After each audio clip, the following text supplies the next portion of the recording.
Hello, Jess Too Good here. Today I'm taking a look at the LEGO Marvel Spider-Man and Ghost Rider vs. Carnage set. This has 212 pieces, 3 minifigures, and retails for $20 in the United States, where I found it early at Kohl's. The main reason a lot of people are getting this set is because of Robbie Reyes. This is our first Ghost Rider since 2015 and our first Robbie Reyes Ghost Rider minifigure ever, the design of which has an exclusive torso as well as face print.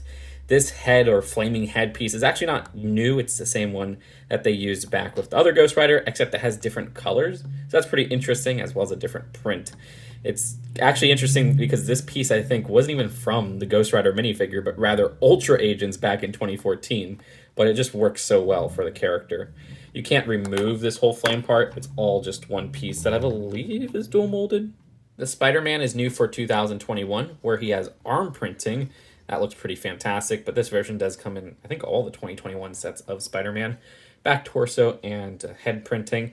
And we also have this little web sling, which this design, if you push up the side, launches out. For the Carnage minifigure, this is the same one we got in one set for the last 2 years, so he's pretty common. He has these attachments at the back, which you can move up and down as they're just clipped on.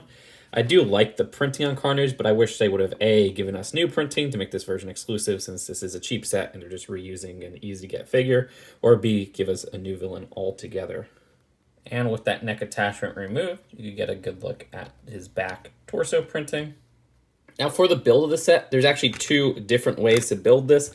LEGO gives the option for both ways. Basically, the second way is the same build for the most part, but you swap out some pieces like this back part to add flames on. We'll show that in a little bit. But for now, this Dodge Charger actually looks fantastic in my opinion. Like, I like the detailing here, where LEGO used a lot of unusual techniques to make this look more complete, to close up gaps and stuff like that. You could see some studs not on top techniques at the side and at the very bottom where they use these inverted, I guess, sloped pieces. And the design at the top, there's actually some parts that you might not be able to see, but parts come together to kind of cover up some gaps here and there. And just some unusual combinations. Like, for example, this part is connected at the side, studs not on top technique. But all of that comes together for a really nice looking grill at the front using one of those modified 1x4s. There's also 3 stud shooters at the very front. Oh gosh, I lost those studs forever. I also really like the raking the vehicle has. Now this does have enough space for one minifigure sitting down.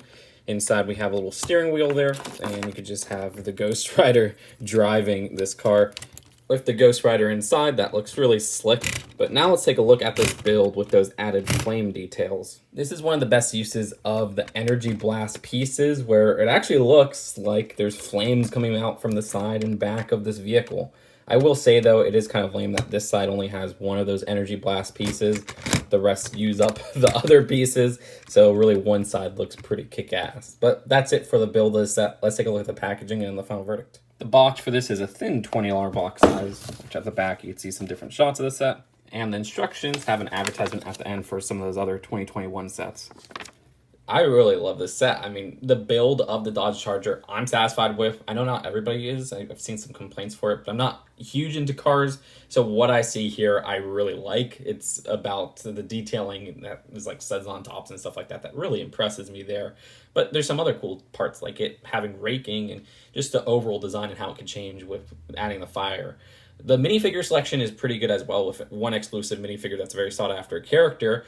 The other 2 minifigures I do wish had maybe a different print or something like that, or just one more exclusive minifigure, but it's not too big of a deal. One, the build is good, and we already got one really cool exclusive minifigure.